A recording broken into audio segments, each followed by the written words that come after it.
Welcome to the channel. Today we're going to be talking about a pet deck that I've had for a while now, trying to make it work, trying to make it faster, trying to figure it out to make it a viable deck in the competitive format. And that deck is going to be Aegis Control. I call it Slash Control, as you can see at the top there. And what it's themed around is Aegis Slash and its ability Mysterious Shield, which says prevents all damage done to this Pokemon by attacks from your opponent's Pokemon EX and Pokemon V, with the competitive meta really centering around EXs and Vs. This Pokemon can actually prevent a lot of damage and can take a lot of big KOs to help you win matchups. So we're going to go over the deck list really quick, and then we're going to run through a couple of matches trying to see if we can get paired up into some bigger decks, so I can show you that when set up properly, when drawing correctly, and when drawing well, this Pokemon can actually do a lot of great things and win you some games. So we're going to start off with the 2-2 line of the Scyther Scizor, which I believe is one of the best backup attackers for Aegis Slash Control, because the attack punishing Scissors for 1 metal energy says this attack does 50 more damage for each of your opponent's Pokemon in play that has an ability. So that's 10 plus however many Pokemon that they have in play that have an ability, which is great into Miraidon, it's great into Gardevoir, it's great into Charizard because they do have all abilities. So it's just a great Pokemon to have as a backup attacker to take some big swings into your opponent's bigger Pokemon and netting you 2 prizes. You are running, where I'm running a 4-3-3 line of the Aegis Slash package, just to try to see it more often and to be able to go into it. We're running the 2-2 line of the Bidoof line and the 1 Scobit, as you can see there. So that is our draw engine for the deck. It does well. It helps correct certain hands that you draw into.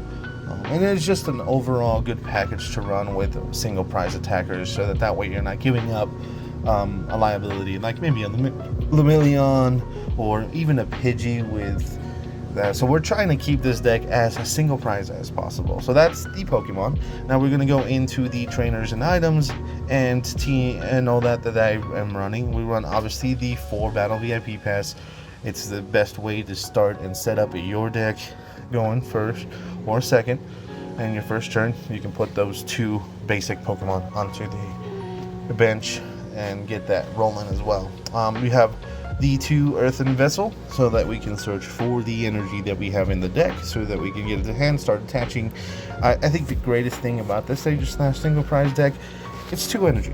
It's 2 energy that you need to attach. So it's in by turn 2, if you get the ideal hand, you are going to be able to start swinging in to your opponent with this Aegis Slash, and start trying to pressure your opponent into making plays. The 1 rope, 4 level balls, because like I said, we run the Scyther that's a 70. We have both the first evolution stage of the Aegis Slash and the second at 60 and 90 HP respectively.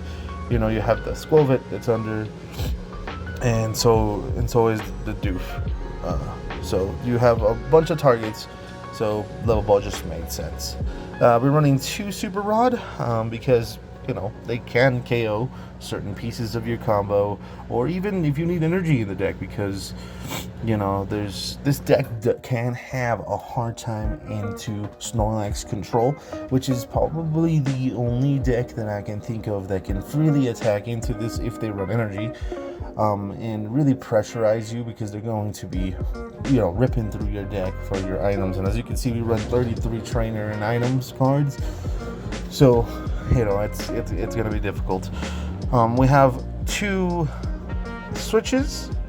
Obviously, just, you know, we can switch them in and out, move certain pieces.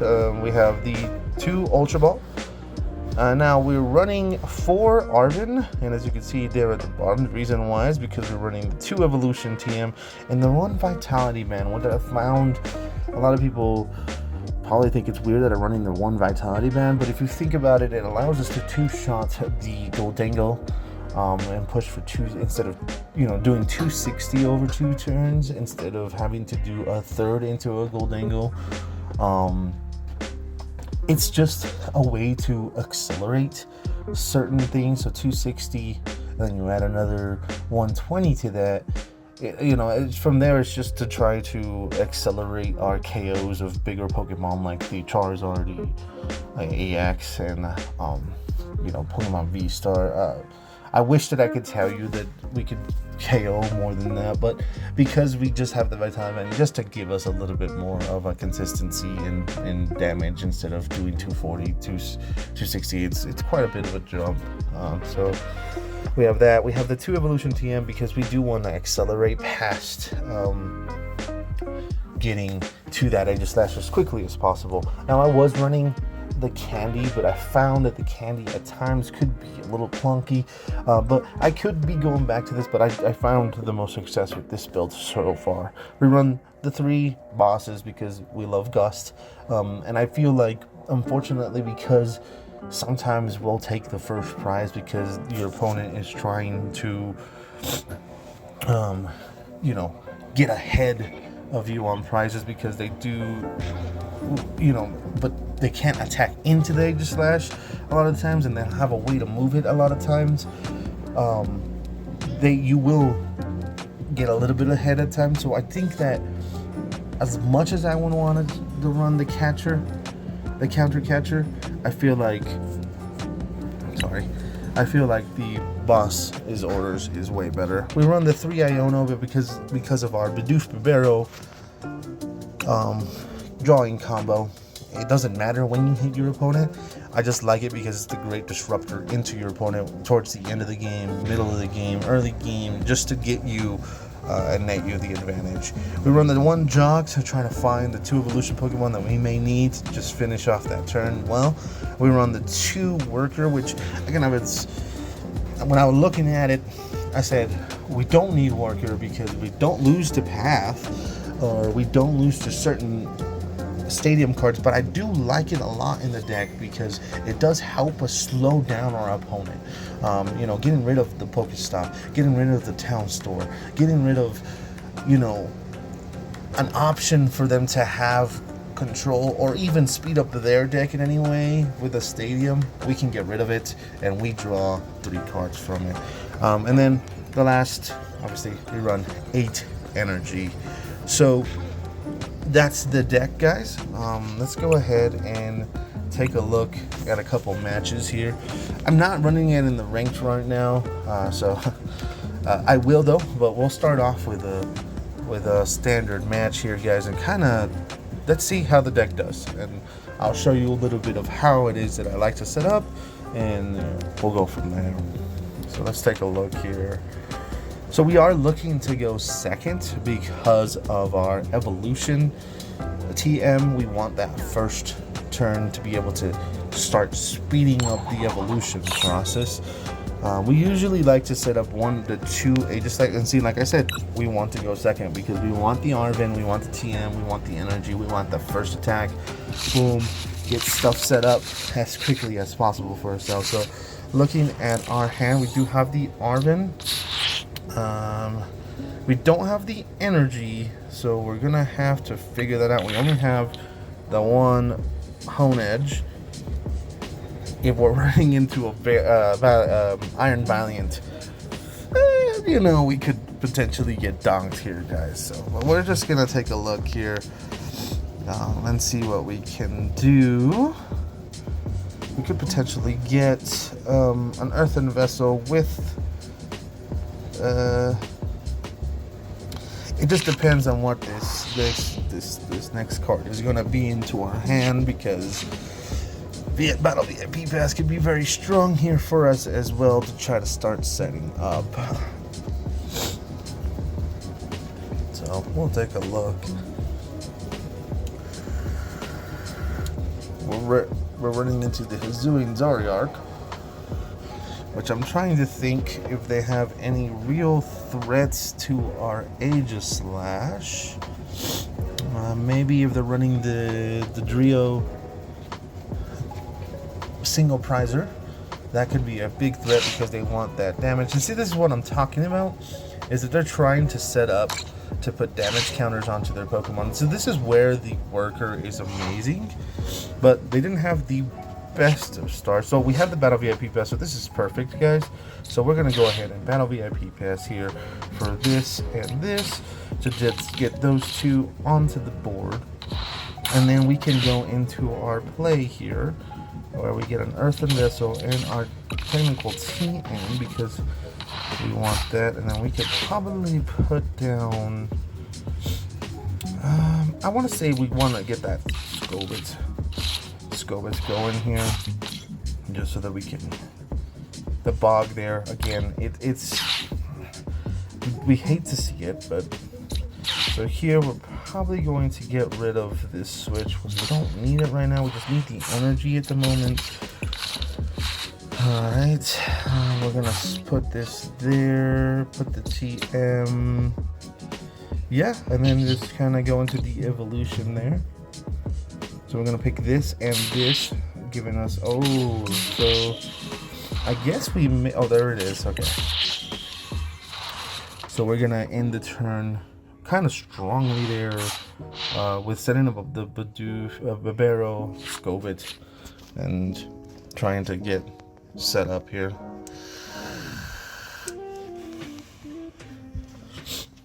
So this is a kind of a plus for us into this Hisuian Zoriark.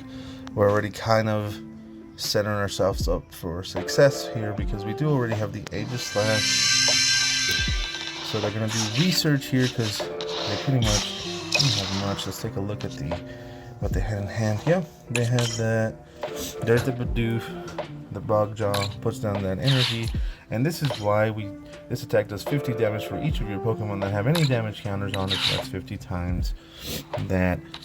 And so there's that Gengar, which can come onto the bench with damage counters on it as well. So it's kind of one of those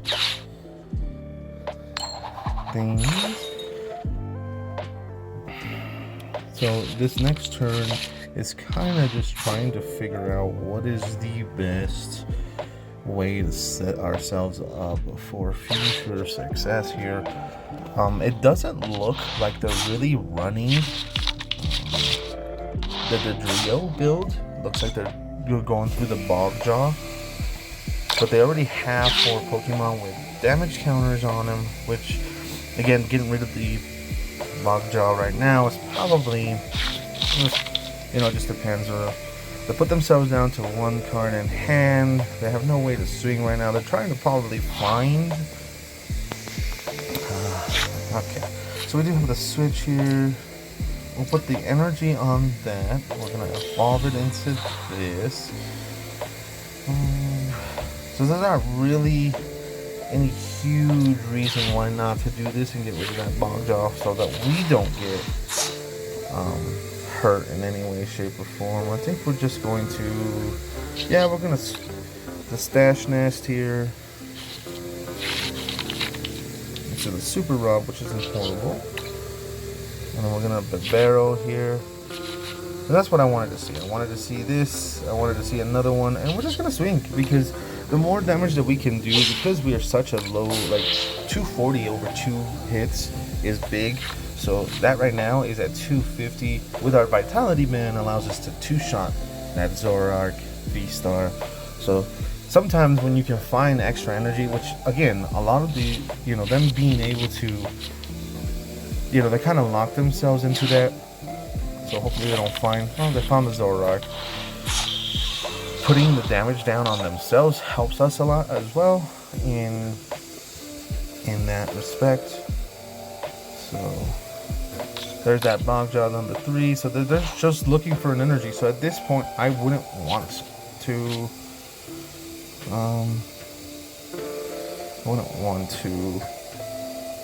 Let's do the worker again. Okay, so then we can find this. kind of needed another energy here, but not the end of the world. So what we're gonna do here is we're gonna look for a rope play here into an item, hopefully finding it off the top rip here with Scovit and Barrel. We're just looking for that extra energy so we can start hitting with this Aegislash and kind of start setting it up. So they're gonna just move another Zorn or into it, and that's fine. Again, we don't want to give them any advantage. So we're just looking for an energy off the rip. Oh, Scissor's amazing because it's a great free pivot. Well, no. That's okay. Their Hazuran Auroch, even if they draw into the double turbo, it doesn't hit us, so we're okay.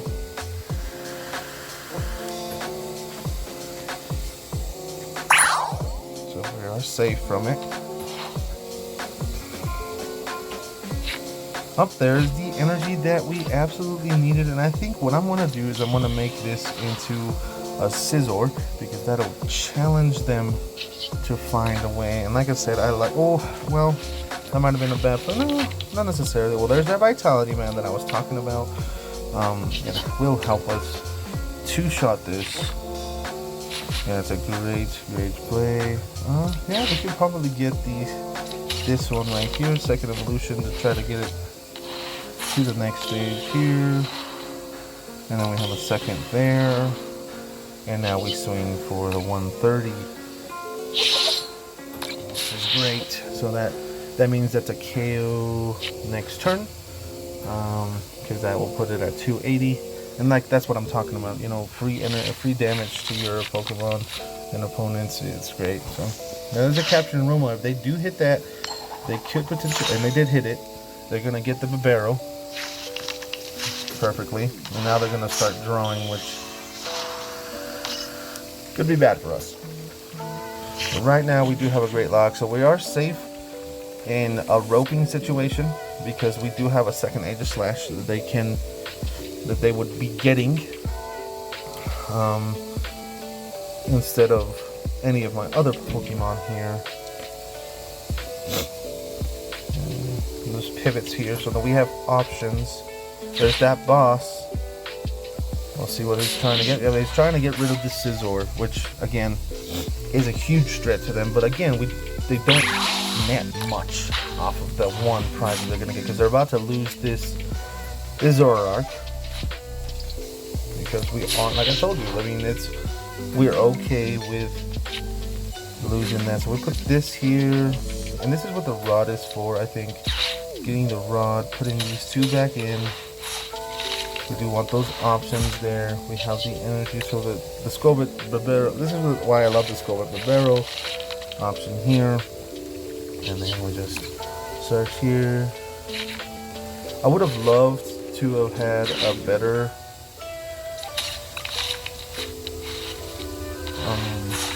engine for you guys. So we do have the Iono, which doesn't really hurt them, so we're just gonna hold the hand, take the KO, and start moving ahead in prizes here, guys. Because realistically speaking, they only really truly have their Zoroark attacking, which there's a lot of Zoroark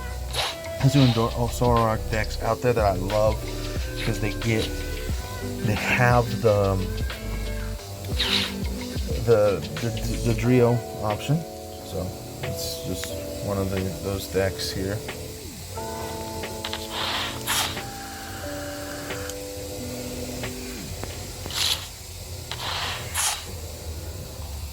So there's the Radiant Alakazam. So they're going to be moving the energy. Sorry about that, notifications at the top here, guys. I'm doing this on my phone, so bear with me. So there is the Hisuian, a double turbo there, being placed onto the Jirachi. I can't remember. Oh, search your deck. So he's going to look for the change up energy to search for 2 cards. I believe that's the play here. Yeah. So this is what we hold our Iono for, because we want them not to have that. So we're going to put this down. We'll put this energy onto him. We're going to go ahead and search these two out like so. Thinning out the deck a little bit more. They're not really... We'll just search for that. It's okay. So they search for something. We don't like it. We Iono. Put it back into the deck for them. And because we still have the Skobit. But I like the Arven for next turn to look for something else. There's the AEGISLASH. 1, 2, 3, 4, 5. 5 energy there. None in the discard. I think we're okay if we just swing and kill this. I think we're okay if we just swing and kill this because we're trying to set ourselves up. We're trying to set ourselves up to take a big KO with our Scizor into the Hisuian or Zoroark. So there it is.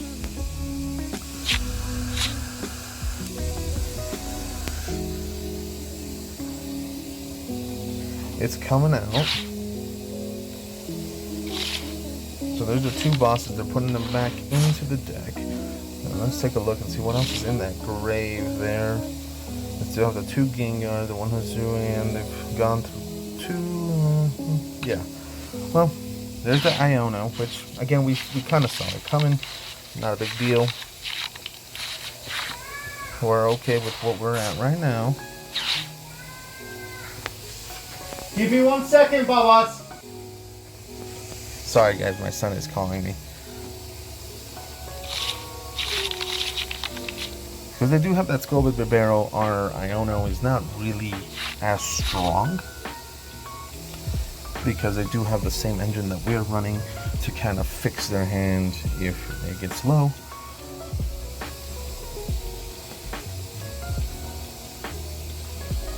We're okay with what's everything because right now we're two-shotting the Zoroark unless we can find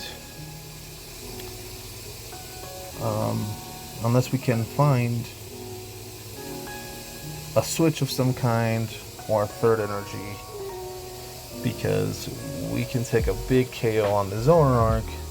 I think that pretty much will call it game because right now he's trying to move this damage to make it more effective, but like in reality he's not really gonna do much to our AEGISLASH. There's that double turbo. No boss, I don't think.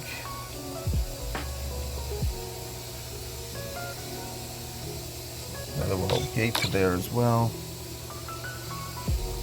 First trick and they can't get it. So then we just again there's a boss. I don't really need it. I think we need to find a switch. You know we have one. It was at the bottom of the deck. And there's the Arven, and this is a perfect game. So the Arven will find the switch for us, and this is why we run the Scizor, guys. I'm gonna take this because we are okay with giving up one prize. It's 310. Boom, boom. Gives us that one prize, that two prize are there. It's gonna be very hard for them to come back from this at this point. I mean, we can both of their Hisuian. So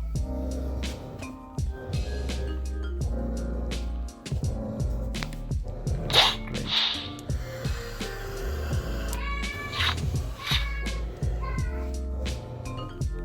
So not really much they can do there.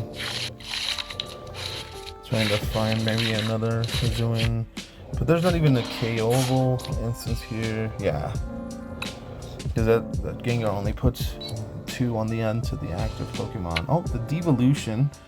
It's nice for them, but the devolution is nice.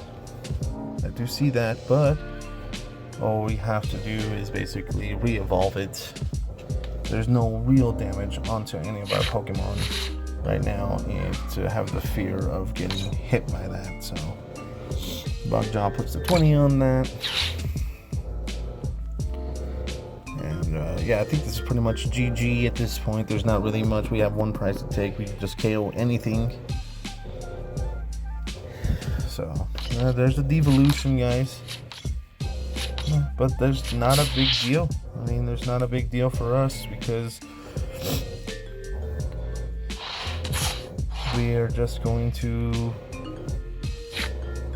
yeah, evolve and swing. Okay, 260 kills it, one shot, boom, and there you go, guys. That's the way that this AEGISLASH. And keep a lookout for potentially me running a little bit more, giving you guys more ability to look at this deck against bigger matchups. Unfortunately, right now I don't have a lot of time, guys, with my daily life, but I wanted to showcase this deck, guys. Thank you so much. Bye.